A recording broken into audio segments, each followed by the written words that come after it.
continue with the hooks topic. The topic of hooks loss.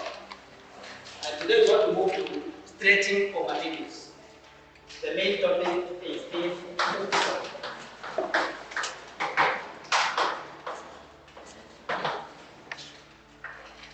The main topic is hooks.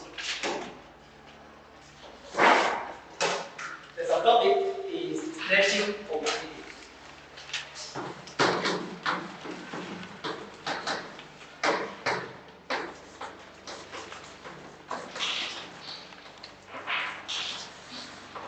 Stretching of materials.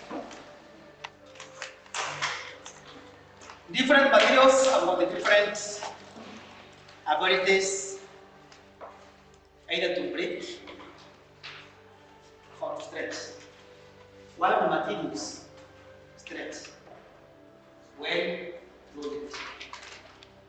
While the materials stretch when loaded.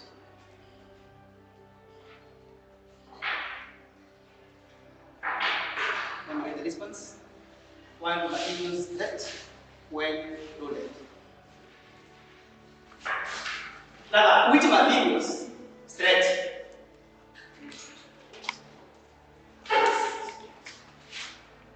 Very good. Elastic and stretch, yes? Elastic materials. Very good. Elastic materials stretch when loaded. What do we mean by loading? What do we mean by loading a material? Yes, Lawrence. Adding weight. Very good. By adding weight to elastic material, then we say we are loading. What do we mean by unloading elastic material? Yes, Colin. By removing weights from the elastic material, we say we are unloading. So I want us to take an activity. We take an activity. And to do that, I'll give you the worksheets. Every student will get a copy. You also can distribute these copies. Each a copy. Each a copy.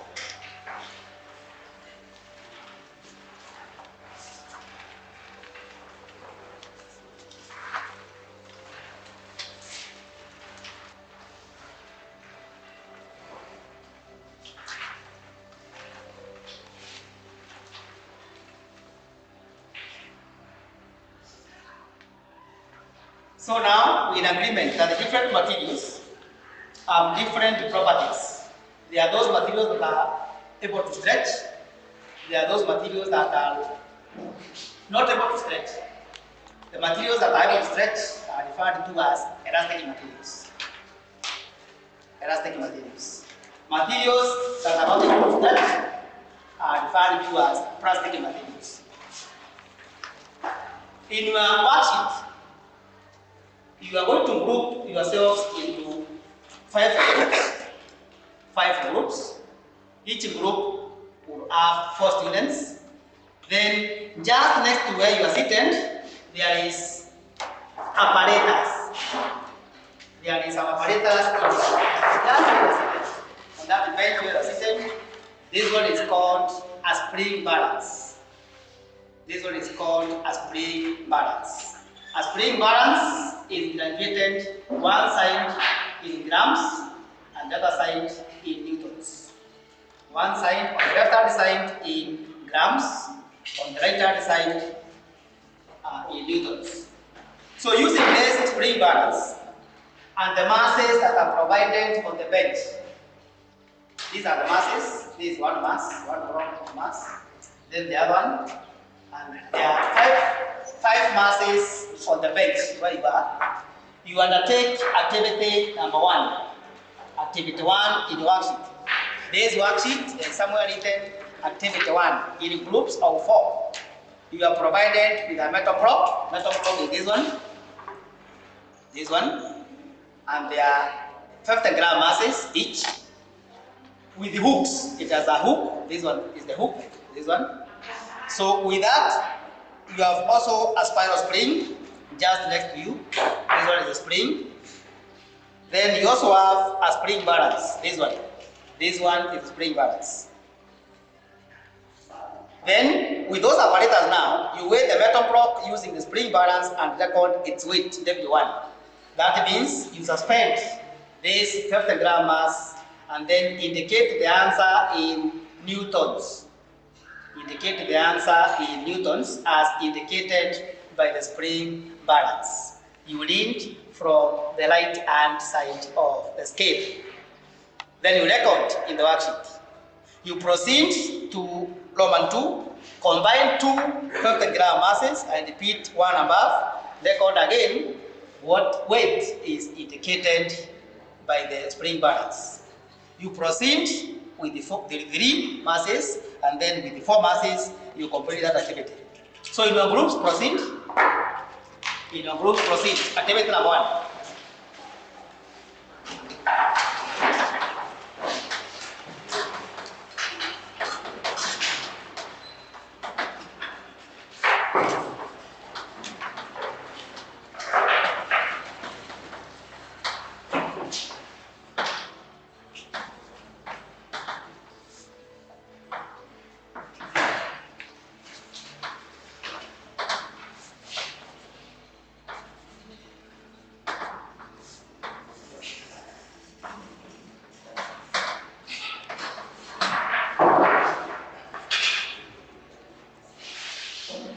You can even stand, not a mass to do the experiment in a system.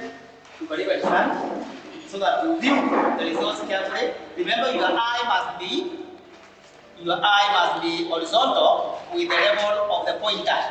The level of the pointer of the spring balance. The level of the pointer of the spring balance. The level of the pointer of the spring balance.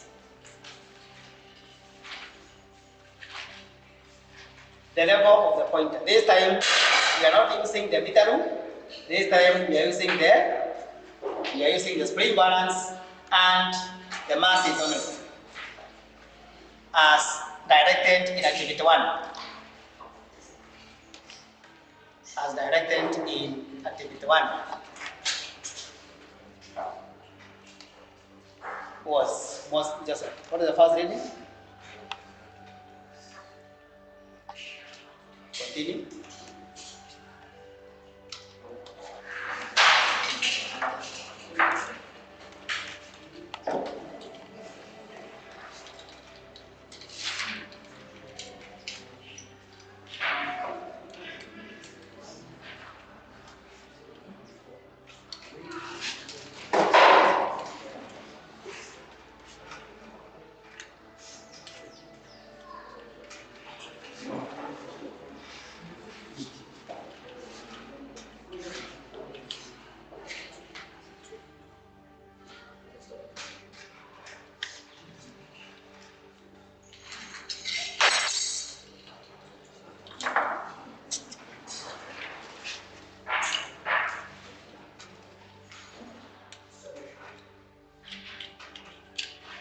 Yes, measure the weights as indicated in activity 1.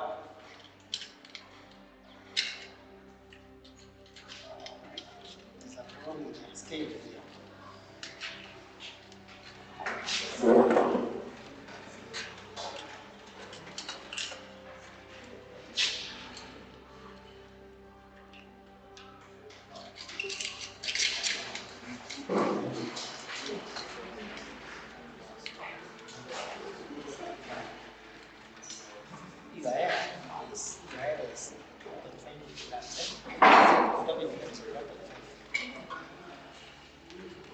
Yes. Roman 1. Yes, record the worksheet. Yes, record there. The results will get record the worksheet. That is the figures. That is why each student got a copy.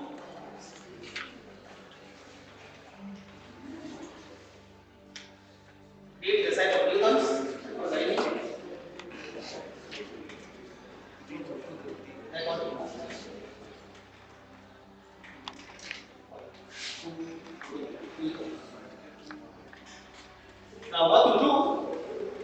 add some more mass below there, and then read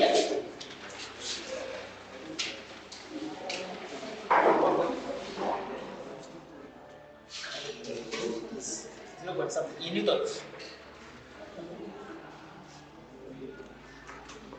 Your spring balance is not calculated in newtons, it is in grams. And so what you are reading here, you must convert to newtons. Yes, convert to newtons.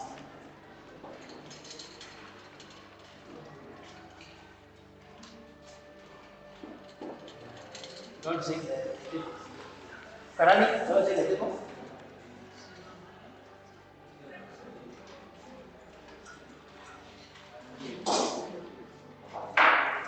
You need to know one dimension represents how many grams.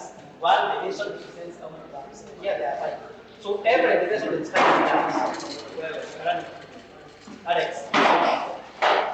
One dimension is 5 grams. So count how many are here from top to where the point is. 3. So it is 65. Yes. 65 grams. Continue with the other 2.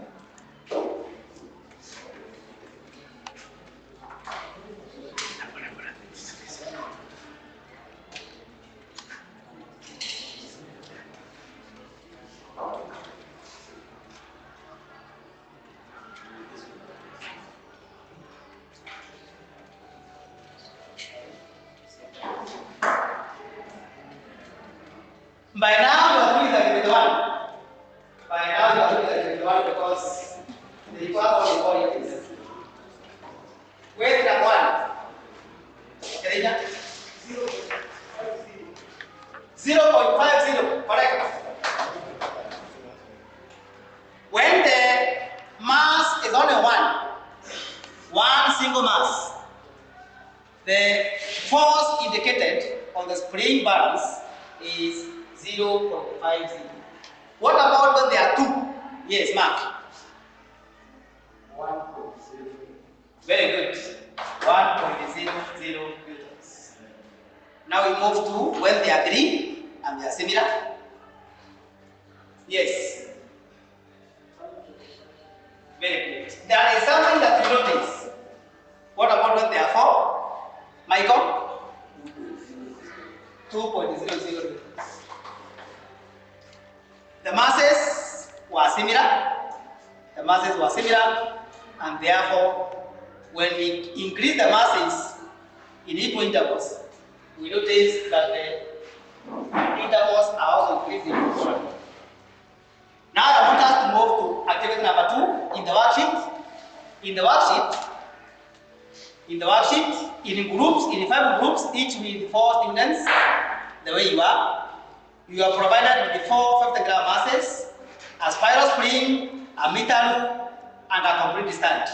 We want to investigate the stretching of a spiral spring. We want to investigate this one is a spiral spring. Now to move the spring balance of the stand, I now use the spiral spring only together with the hooked masses, the meter loop, and the stand, as indicated in activity number 2. Activity number 2, the diagram is drawn in the worksheet. Activity number 2, the diagram is drawn. The diagram is drawn in your worksheet. The procedure is, and then the parameters are shown in that figure 1. Take note of the initial reading. Take note of the initial reading of the pointer when the spring is unstretched. Activity number 2. Take note of the initial reading.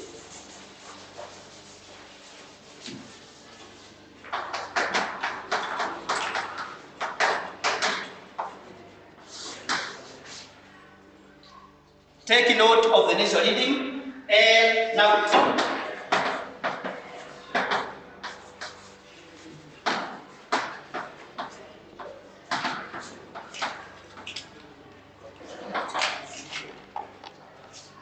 The initial reading may vary from one group to the other. It may vary from one group to the other because that marks your starting point. That marks your starting point. suspend the spring balance just next to the meter. Then proceed. Suspend a mass at the end of the spring and note the new position of the pointer. Before you suspend, start by noting the initial reading.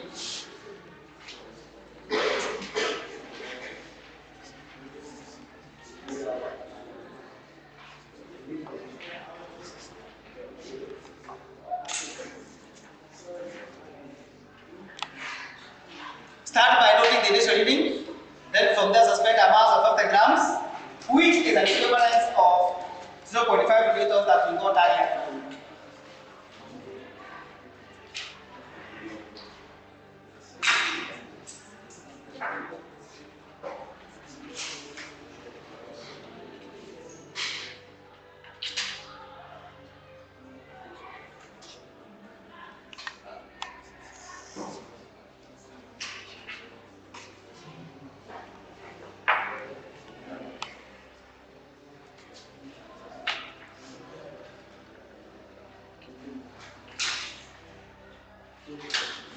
Hanging the masses on the spiral spring means you are loading.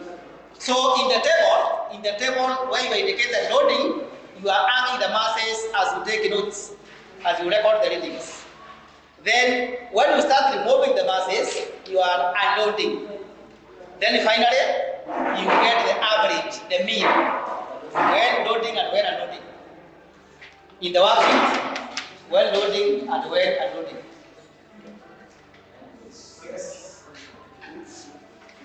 When loading and when unloading.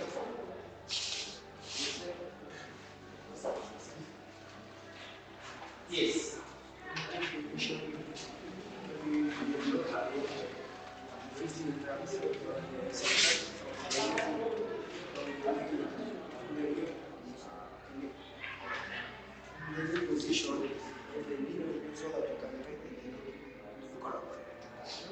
The extension column, correct? For you to fill the extension column, that's a very good question. In the table, attention all of you, in the table, there is somewhere indicated extension E in centimeters. Have you seen it? So when loading, you indicate the length in centimeters. For example, when you hang 50 gram mass there, an equivalent of 0.5 newtons, the spring will move to some new reading.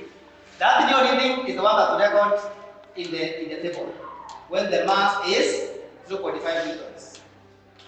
So you continue loading when the masses are 2, means 1 newton, 1.0 newtons. Then you again record the new reading. You proceed loading until where you have the 2.0 newton force.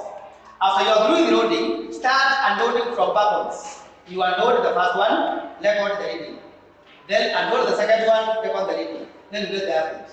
In the column of extensions, you subtract the new reading minus the original reading, the initial reading that you indicated earlier.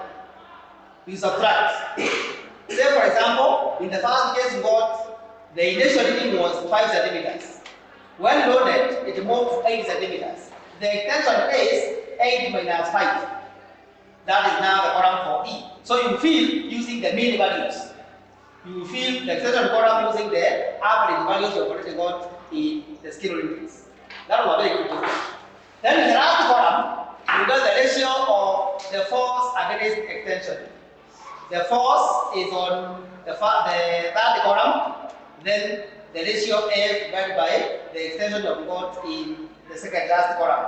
When you get that ratio of the calculator, you again record in the last column. So proceed. Quickly calculate the data.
Yes. When? Yes.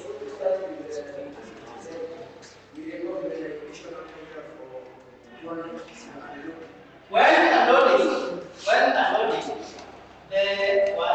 when the masses are off, we record the reading. There is one value will be similar to that one because we are starting to unload. The very last one will be the same. Then when we unload, we read down the next reading. We continue now unloading. We continue unloading until all the masses are taken up. Yes. The average is the value you got here from the value you got here divided by 2. The average is the value you got when loading and when unloading then divided by 2. That is the mean, the average. The extension is the ratio of the force you got here divided by force of extension. The force is here, extension is the value you got here. Extension is what is subtract the new L minus initial L. What is the initial L? Correct. So it is 2.5. Okay, 2.5 like it here, the initial then was let's say 2.0 centimeters. Meaning then the extension in this case will be 22.5 minus 22. What is that? Huh? No. If this is 22.5 centimeters, 22.5 centimeters minus 0.5 centimeters. So this is what we record as the extension. So all the time your difference is the original length. Correct. Your original length is your difference. Are we doing that now? Very sharp, that's it.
By now, I think we are through. By now, we are through with the data correction. Yes? Let me get the results quickly. When the force is 0.5 newtons, that means one single mass of 50 grams. What is the new length? What is the new length? This group comment.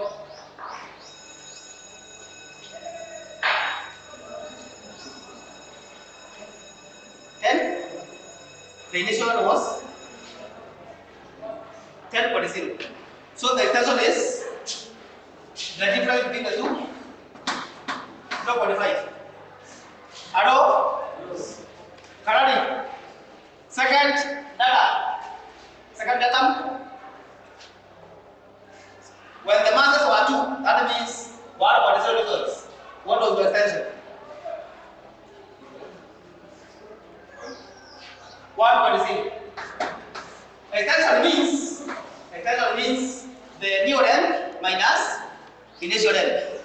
So, the values may vary from one group to the other, but the extensions may be very close together with each other because we are using the same or similar springs. The third one, around 1.5. The fourth one, Michael. 2.00. The fifth one, Joseph. 2.5. This extension in centimeters can be converted to extension in meters. That means you can convert this value to meters. You can convert this value to meters, which you divide by 100. In this case, it becomes 0.005. 0.005. Multiply this by 100. 1, 2. This becomes 0.01. This becomes 0.0145. This becomes 0.020. This becomes 0.025. I'm going to put it together the value of this force divided by this extension. What do you get? This force divided by this extension. Force of extension. 1. Force of extension. Force of extension. This is not 1. 1.45 divided by 1.45. 0.95. So, what do you notice in this data correction? What do you notice? What do you notice in this data correction? We are answering this question in the worksheet. What do you notice? In this data correction, what do you notice? Alex.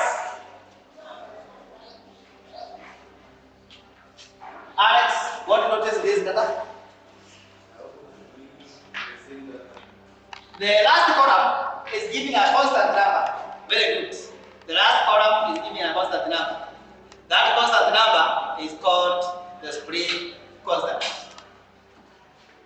It is telling you that the ratio of force divided by extension is a constant number. Whether the masses, the forces are increased or the masses are increased or not, the value of the spring constant is remaining constant. You are told to plot a graph of starting force against extension. In this case, what we notice? How are the values varying? Yes, comment. How are the values varying? Is that because yes? Increase in the mass is increasing the extension proportionally. Use force instead of mass. Moduli.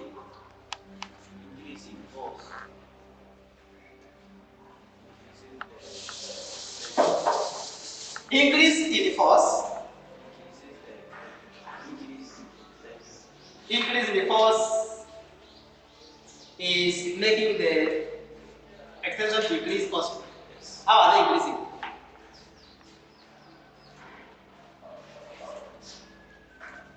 How are they increasing? When I double the force, how is the behavior of the extension? Is also doubled. Very good.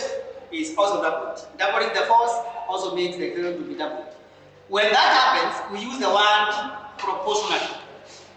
The force is increasing in a proportional way to extension, the force is increasing in a proportional way. When we plot the graph of force against extension, when that happens, the graph of force against extension, you will notice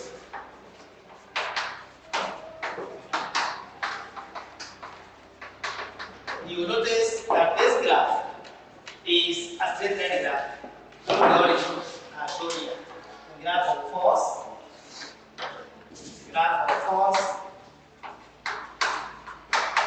against extension is a straight line graph from the origin. So that if you get a gradient of such a graph, then the gradient will represent a quantity that you are calling the spring constant.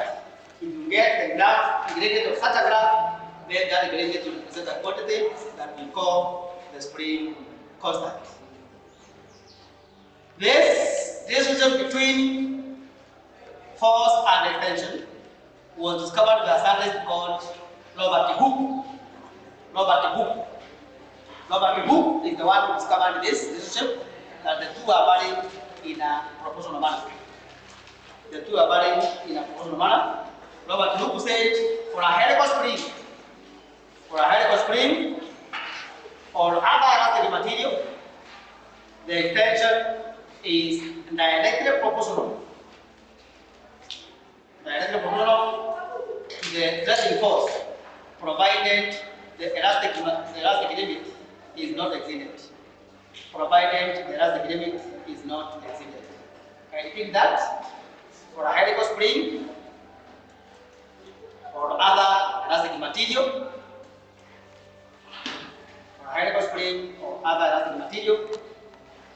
the extension is directly proportional to the stretching force, provided the elastic limit is not exceeded. What we mean by the elastic limit is that you should not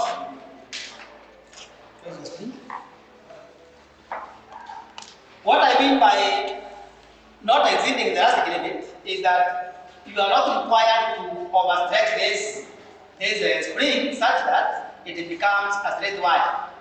If it becomes a straight wire, then it cannot go back to its original shape and size. In that case, it will no longer be elastic. It will change to be plastic. If you have very heavy force below here, then it will overstretch, and the wire now, instead of having the coils as a spiral spring, it will now stretch to become a wire. That way you have exceeded the elastic limit. But as long as that elastic limit is not exceeded, then you can earn the forces by way of loading. You can remove the forces by way of unloading, and still the spring goes back to its original shape and size.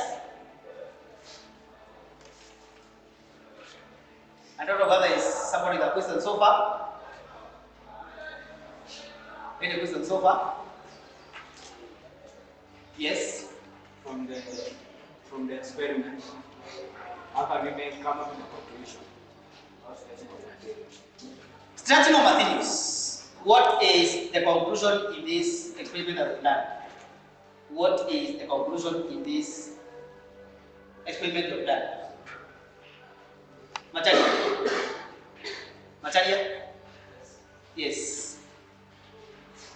Notice that the ratio is